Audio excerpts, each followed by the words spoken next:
right, welcome to a special bonus edition of Murphy's Law Podcast. We're going to call this a by FeLisa edition. Bonus episode. Definitely a bonus. So we decided to have a little conversation about a local recent happening with our health department conglomerate. Dearly beloved. Northwest Michigan Health Department. I never get it right. I think you got it right. Plus two. Benzene. Yeah. Anyways, it's not uncommon. You know, we've got four counties, 6. You know, if you count the other 2 that they have some affiliation with. Yep. This is we decided to have a little conversation about this because it does kind of have something to do with the child mask mandates. There are several jurisdictions around the state that have had some school districts, health departments, combinations of. In our jurisdiction up here, August is when they... Yeah, in August, because our school district had came out with a great plan, which was wear a mask or don't. If you want to wear a mask, we'll provide sterile classrooms, we'll sanitize them. And then the Wicked Witch of the West decided that wasn't good enough and implemented the mask mandate for everybody, all kids in school. And the school board had meetings here in town, at least our local school board. I can't say much for the other school districts represented in the health department. Again, it's 4 counties plus, but our local Gaylord Community Schools, they had a plan of choice. They were given choices to be in classroom, out of classroom, mask, no mask, whatever it is that you felt most comfortable with your children. That was what they were giving you the opportunity. Which is again what we're in support of is. And then was it just before? It was a Friday afternoon at 5:00. Is it Labor Day? Which one's the one in the fall? What's the holiday? So it was Labor Day. So it was just before Labor Day, right? Yeah, it was like 5:00 on a Friday. So that they dropped the hammer on this mask mandate. So they'd gone through all this effort to come up with this plan of choice, and everybody had agreed on for the most part. Yeah, and again, for our district, I thought it was a great idea. I think everybody was comfortable with it, and then sort of unilaterally, the health department came in and decided to institute a K through 12 mask mandate. Well, and not the health department. Let's be clear here. One person, with the help of her chief medical officer. Yeah. Lisa Peacock. Yeah, Josh Meyerson, right? I think, yeah, okay. We have, the health department does a myriad of things. In my estimation, probably too many, but, I'm a limited government kind of person. But, our dealings with the health department mainly include food safety inspections. And for the most part, the health department does a great job. I mean, we applaud most all the employees and all the things you do. It's just this one thing that we're talking about. Yeah, there's, I've got some friends that do some pretty awesome stuff with the health department. There's some mental health things that probably should get more attention and could probably use more funding. Unfortunately, the monies that are being spent defending this person's actions in a lawsuit, I would prefer to see those monies going towards more of the mental health programs that they do have. I don't want to get too far off, but that's really we're not admonishing the entire health department. We've had a great relationship with them as far as our food safety inspections with we have Holly, we've had Rhiannon, Scott K, all good people that they come in here, they do their thing twice a year, no problems. We have water inspections up at our golf course. Well inspections, I should say. So they do a lot of good things. So we're not wholly picking on the health department, but it's a great example of an administrative body having too much control. And to get back on track, they issued this mask mandate back in August, just before school starts, after a plan of choice was already put in place and agreed upon by everybody. And then they decide that with looking at their numbers And I think maybe even at the time, I forget the timing of it now, maybe it had been the start of Omicron or something like that. I don't know. It was But long before Omicron. they used some data to justify the mask on children.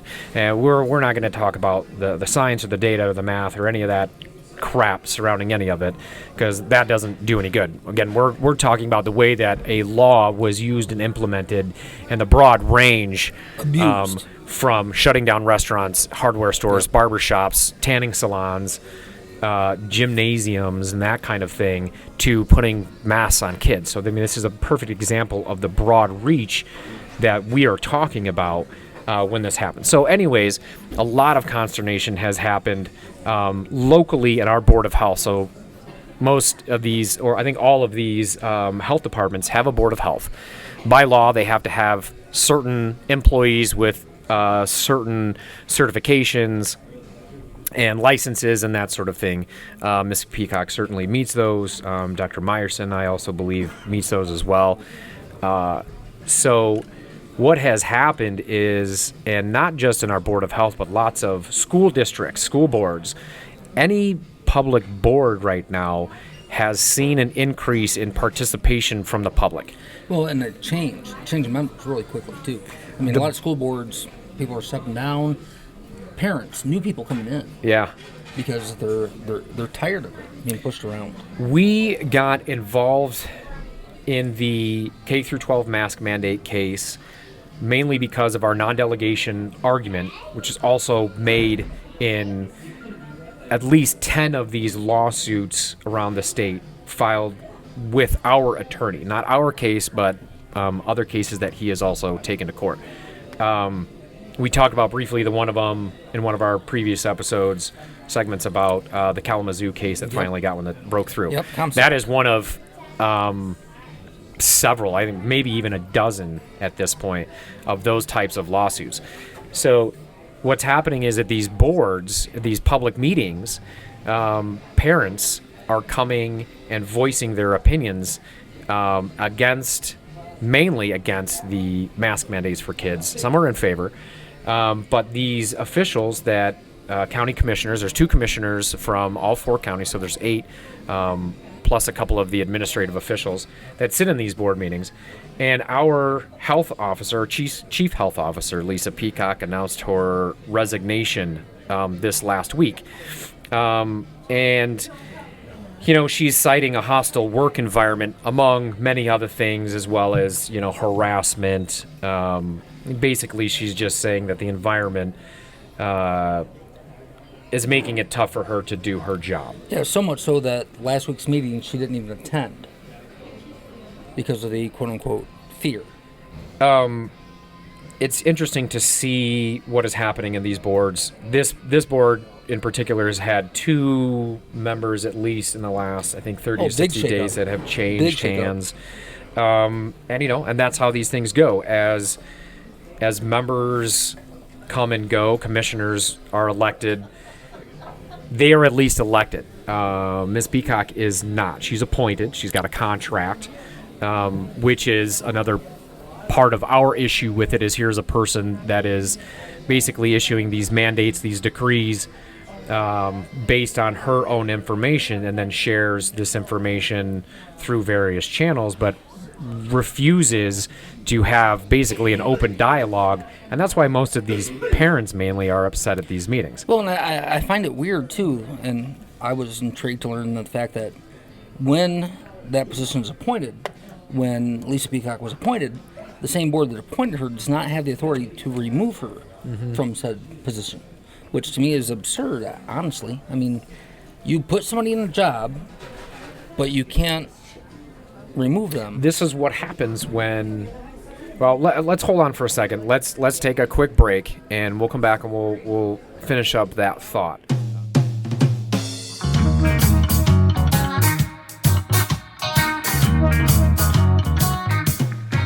All right, we're back. Thanks for staying with us here through a quick break. We're just talking about a recent resignation from our local health department lead officer, Lisa Peacock. This last week, she announced her resignation. I have not had many dealings with Miss Peacock. other than seeing her on the other side of the screen in Zoom court. Zoom camera. It's about the only time you've seen her lately. Basically making, accusations and reading out our Facebook comments and things of this nature, and basically just, propagating the fear factor through all of these things. It's basically, she is the scare tactic face, if you will, in my opinion, locally, regionally, in the 4+ counties that she covers. Which, by the way, Lisa, thanks for the advertising for the pig. Appreciate it. Yeah, it was also interesting to see that this person accepted an award this last summer. She's now resigning. Some jokes were made at our expense during that award presentation that we thought were pretty hilarious. She actually didn't take the bait, so I'll kind of give her some props on that one. But you just push a button there again. You know it. That pisses me off. Certain people, you know who you are. Ooh. Yeah, if you're in the newspaper business, stick to newspapers and not comic relief. So it's interesting, though, that here's a person that says that she loves her job, but yet she essentially cannot take it. Now, I'm not going to deny that. I'm sure that people were probably harassing her. What level of harassment, I'm not really sure. I could speculate, but I'm going to tell you, her demeanor in these open meetings is just atrocious. It was smug. Smug, just mean, just a mean girl, somebody that doesn't seem like she's open to discussion and trying to get people to understand at least where she's coming from. There is a lot of emotion involved with these things because these parents are seeing their kids going to school upset, they're being bullied. Parents and students that are involved in the lawsuit are also being bullied and also harassed. So we have been bullied. I wouldn't really say bullied. That word's silly to me. Harassed, we've definitely been harassed. Thankfully, most of the harassment has been at a distance, at arm's length. We haven't had any in the store here.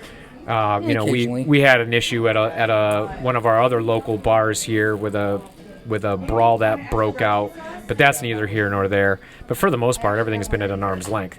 But I'll be the first to say that I don't feel bad for Lisa Peacock whatsoever. Not at all. Now, I'm not saying that any violent or harassment that she did receive is okay, but I don't feel bad for you, given that you basically unilaterally made these decisions and continued to ignore the commissioners, continued to ignore the public, continued to ignore the parents, all the way until last week when they were one of 5 in the state that still had a mask mandate. I think it was about 5. It was. And of course now they cite the falling date at the numbers and this, that, and the other, and it just now happens. Claiming it as a win. Yeah. Because they did these things, nobody found out. It flies in the face of a lot of things. And the part that I have the hardest time with throughout this whole thing is this is her job. She was paid throughout all of this. 3,000 restaurants in Michigan were shut down last year, and I certainly don't blame Lisa Peacock for that. But she was certainly towing that same line. Well, in the audacity that they also want to recoup legal fees in some of these cases. Yeah. It's their own doing. I think it's a joke. It's a joke. It's all OPM and taxpayer money, right, that's being spent on it. But it seems wildly hypocritical for her to be making these comments that she made in her resignation letter, this, that, and the other. And unfortunately, whether Lisa Peacock likes it or not, this is how representative government works.